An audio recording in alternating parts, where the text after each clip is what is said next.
প্রিয় দর্শক, আমি আপনাদের কমেন্ট বক্সে লক্ষ্য করেছি আপনারা অনেকেই আমাকে বলেছেন যে ২১শে আগস্ট মামলার যে রায়, উচ্চ আদালতের যে রায় প্রকাশ হয়েছে সে সম্পর্কে কিছু কথা বলতে।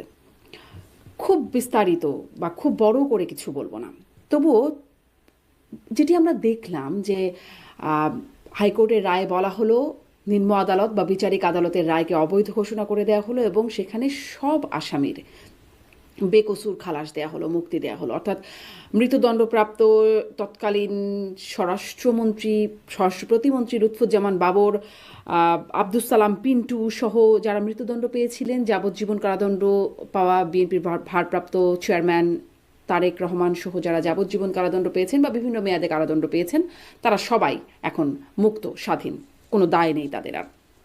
এই বিষয়ে আমরা দেখলাম বিএনপির আইনজীবীরা সন্তুষ্টি জানাচ্ছেন, বিএনপি সন্তুষ্ট জানাচ্ছে এবং আওয়ামী লীগের কোনো আইনজীবীকে আদালত প্রাঙ্গণে দেখা যায়নি, এমনকি যোগাযোগ করবার চেষ্টা করেও তাদেরকে পাওয়া যায়নি। বিভিন্ন গণমাধ্যমে এই খবরটি আসছে। যাই হোক, যেটি দেখলাম, মামলা চুকে গেল, সবার দায় মুক্তি হয়ে গেল, কারো কোনো দায় নেই। তাহলে এই যে ২৪ জন মানুষ গ্রেনেড হামলায় মারা গেল, ৫ শতাধিক মানুষ আহত হলো, স্প্লিন্টার নিয়ে এখনও বয়ে বেড়াচ্ছেন অনেক মানুষ, তারা কি বিচার পাবেন না? তাদেরকে বিচার পাবার অধিকার নেই? কিভাবে? মানে আদালতের যেটি উচ্চ আদালতের রায় বলা হলো যে নিম্ন আদালতের রায়ে যেটি দেখানো হয়েছে বা নিম্ন আদালতে যেই যুক্তিতে রায় দেওয়া হয়েছে সেটি আসলে গ্রহণযোগ্য না। শোনা কথা, কোনো প্রত্যক্ষদর্শী নেই বিধায় এই মামলায় এরকম রায় হতে পারে না, যার কারণে নিম্ন আদালত বা বিচারিক আদালতের রায়কে অবৈধ ঘোষণা করে দেওয়া হলো। প্রথম কথা হচ্ছে, যদি এরকম অবৈধ রায় যদি অবৈধ হয়, এভাবে নিম্ন আদালত কি বিবেচনায়, মানে এটা তো আইনি ব্যাখ্যা যে প্রত্যক্ষদর্শী যেহেতু নাই, অতএব এখানে এই রকম সাজা দেওয়া যায় না, তাহলে নিম্ন আদালত কি ব্যাখ্যায় এই রায়টি দিয়ে দিলেন অবৈধ রায়, যার কারণে যদি এতদিন জেলখানায় থাকলেন, হয়রানির শিকার হলেন, তাদের জীবন থেকে নিরপরাধ হবার সত্ত্বেও এই সময়টা চলে গেল, এর দায় কার? আবার অন্যদিকে যদি এই যুক্তিটি ঠিক হয়ে থাকে যে এখানে তো আসলে কোনো প্রত্যক্ষদর্শী নাই, অতএব তাদের এই শাস্তি হতে পারে না, তাদের দায় মুক্তি হয়ে যাচ্ছে, সেক্ষেত্রে বর্তমানে এই গণ অভ্যুত্থানের সময় যেই ভূমিকায় আমরা তৎকালীন সরকার, অভ্যুত্থানকালীন যেই সরকার ছিল আওয়ামী লীগ সরকার, তাদেরকে দেখলাম সেখানে তাদের সেই সরকারের শীর্ষ একদম প্রধানমন্ত্রী, তৎকালীন প্রধানমন্ত্রী থেকে শুরু করে আওয়ামী লীগের সর্বস্তরের নেতাকর্মীর বিরুদ্ধে মামলা হয়েছে, বিশেষ করে হত্যা মামলা। মূলত হত্যা মামলাই হয়েছে, ঢালাওভাবে হত্যা মামলাই হয়েছে।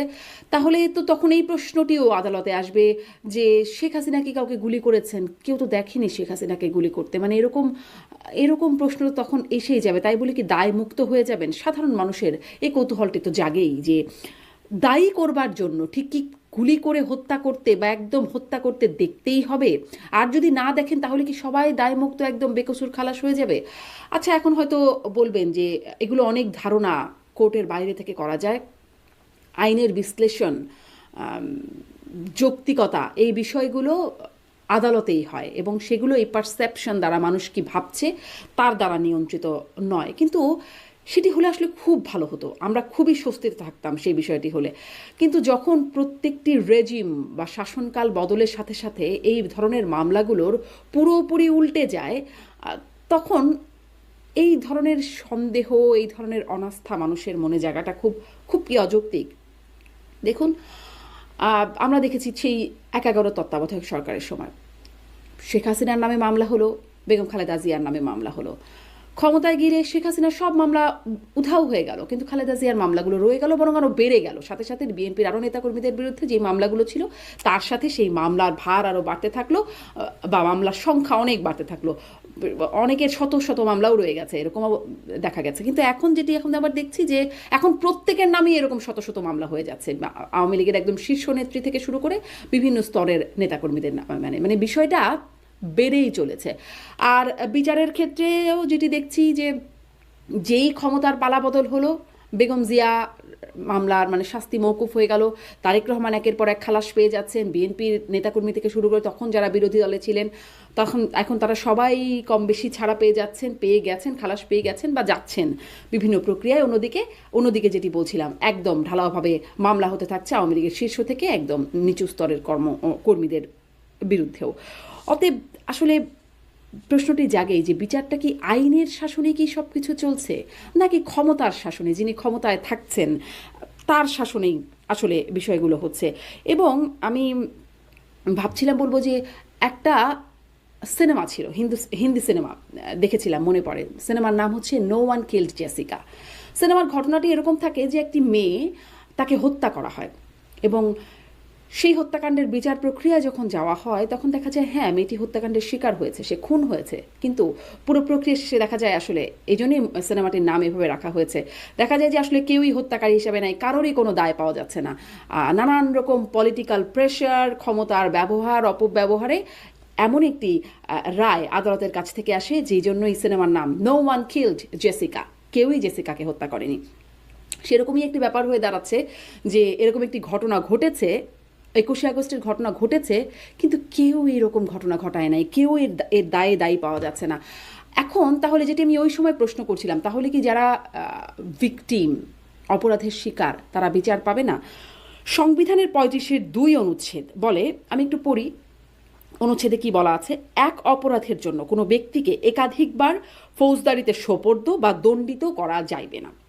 তার মানে এই এই মামলাটি হয়েছে, এই ব্যক্তিরা যারা আসামি ছিলেন তারা ফৌজদারিতে সোপর্দ হয়েছেন, এমনকি তাদের দণ্ডের অনেকটা খেটেওছেন তারা। তার মানে এই মামলাটি দায়ী ব্যক্তিরা যদি এর মধ্যে থেকে থাকেন তাদের বিরুদ্ধে আর কোনো ব্যবস্থা হবে না, মানে দায়মুক্ত তো হয়েই গেলেন তারা এই মামলার মধ্য দিয়ে।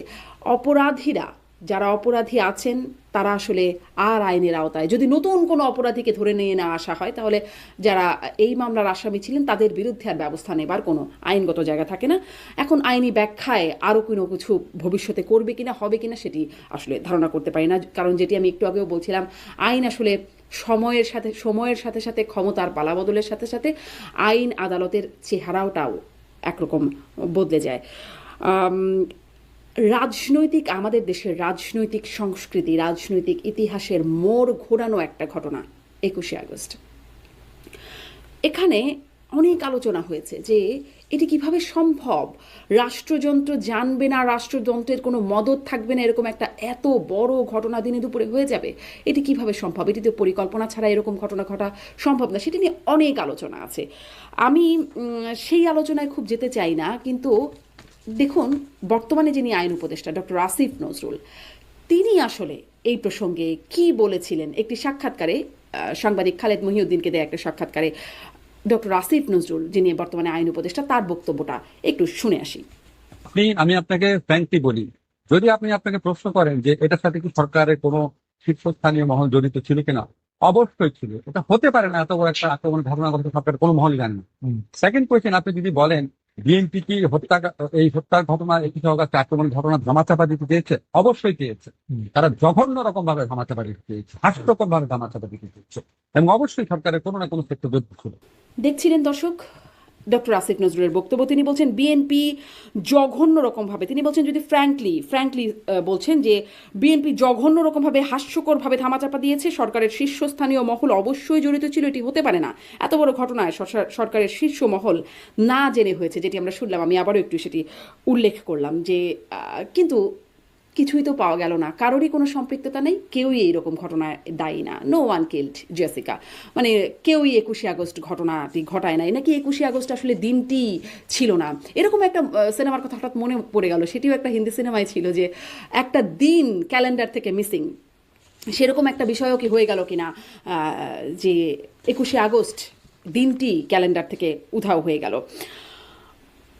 এমন একটি, যেটি বলছিলাম যে রাজনীতির ইতিহাসে মোড় ঘোরানো একটি ঘটনা 21শে আগস্ট, সেখানে আমার দীর্ঘদিন ধরে এইরকম টেলিভিশনে টক শো আয়োজনে উপস্থাপনা করবার জন্য বা অ্যাঙ্করিং করবার জন্য আমার সেই সুযোগটি হয়েছে। আমি বিভিন্ন দলের রাজনীতিকদের সাথে কথা বলবার সুযোগ হয়েছে, শীর্ষ রাজনীতিক থেকে বিভিন্ন পর্যায়ে রাজনীতিকদের সাথে কথা বলেছি, এবং কথা প্রসঙ্গে তারা তো বিভিন্ন সময়ে প্রকাশ্যেই বলেছেন, আওয়ামী লীগের নেতাকর্মীরা এরকমটা বলেছেন যে আমাদেরকে হত্যা করবার প্রচেষ্টা যেই চালিয়েছে তাদের সাথে কোনো আলোচনা নয়, কোনো সমঝোতা নয়, তাদেরকে আর কোনোদিন ক্ষমতায় যেতে দেওয়া হবে না। এবং অফেয়ারের আলোচনাতেও এই বিষয়টা খুব স্পষ্ট হতো যে তাদের মনস্তত্ত্বে যে প্রতিহিংসা, সেটি আসলে আছে যে এরকম একটি ঘটনা, তার জন্য তারা যাদেরকে দায়ী করেন তাদের সাথে কোনো সমঝোতা নয়, তাদের সাথে তাদেরকে আর কোনোভাবেই ক্ষমতায় যেতে দেওয়া যাবে না। এবং ক্ষমতায় যাবার জন্য যেই যৌক্তিক, যেই ন্যায্য পথটা নির্বাচন, সেই পথটিকে যে তারা ক্ষমতায় আসবার পর, ওই ঘটনার পর, তারপর যখন তারা ক্ষমতায় আসতে পেরেছেন, তখন যে তারা সেখানে যেভাবে সম্ভব, যতটা সম্ভব প্রতিবন্ধকতা সৃষ্টি করেছেন এবং যেন ক্ষমতার পালাবদল না হয় সেই বিষয়টা তারা নিশ্চিত করবার চেষ্টা করেছেন। পরিণতি হয়েছে এমন একটা রক্তক্ষয়ী গণ অভ্যুত্থানের মধ্যে সেই দলকে সরাতে হয়েছে।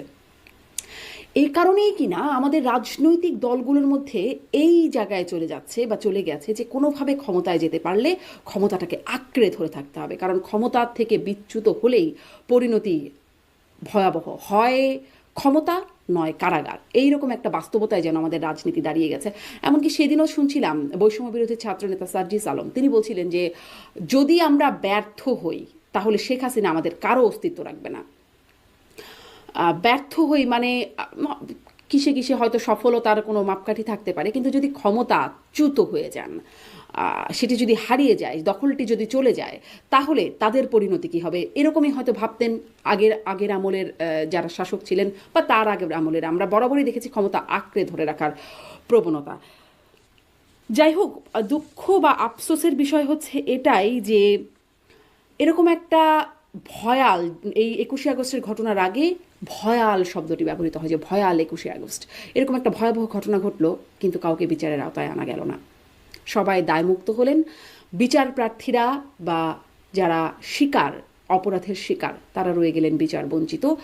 বিচারাঙ্গনের প্রতি মানুষের যে আস্থা, মানুষের যে ধারণা, সেটি কেমন, সেটি আপনারা একটু হয়তো ওই যে যখন রায় ঘোষণার দিন ঠিক হয় তখনই গণমাধ্যমে খবরগুলোর নিচে দর্শক বা পাঠকদের যে কমেন্টস থাকে, মতামত থাকে, আমি যে বিষয়গুলোর উপর বেশ জোর দেই, বারবারই বলি, তো প্রত্যেকটি গণমাধ্যমের কমেন্টস বক্সে গিয়ে যদি আপনারা একটু দেখেন, অনেকেই আগে থেকেই ধারণা করে রাখতে পারে বিচারটা আসলে কি হতে যাচ্ছে।